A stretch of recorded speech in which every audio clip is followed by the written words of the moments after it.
This is the VOA Special English Economics Report. The economic situation in Italy is worrying investors and may have cost its prime minister his job.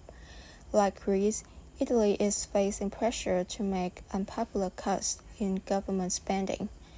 Silvio Berlusconi sought to enact measures meant to satisfy his country's creditors.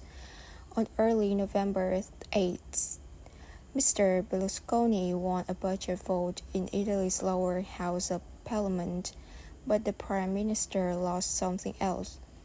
A majority of lawmakers in the lower house refused to vote. It appeared Mr. Berlusconi had lost their support. He announced that he would resign after Parliament passed budget-cutting measures. Italian government debt is about 120% the size of the country's economy.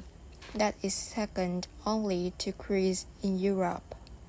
Greece, Ireland, and Portugal have all required rescue loans to help them pay creditors.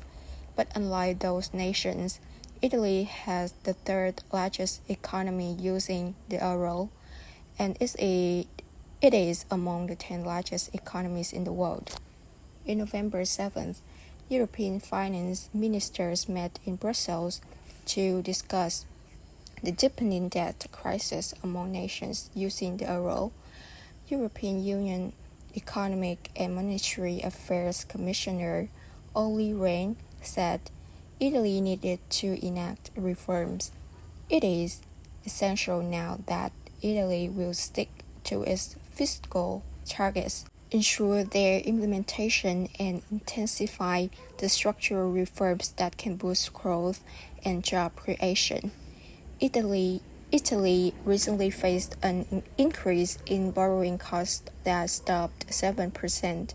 Unlike Greece, Italy's budget deficit is not out of control.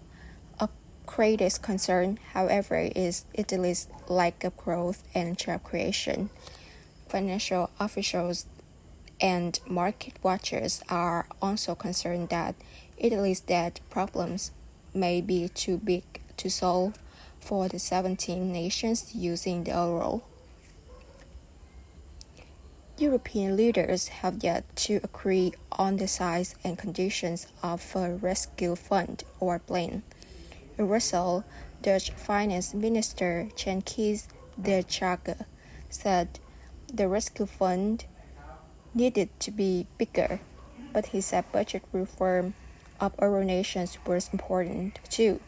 We have to increase the capacity of the emergency fund. That's very important, but it's not the only thing.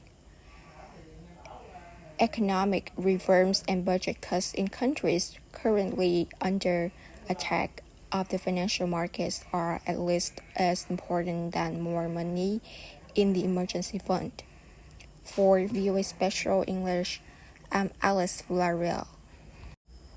Special English is VOA's daily source of news and information for people learning English. Go to voaspecialenglish.com for transcripts and MP3s of our stories and for the classroom, our e-learning platform.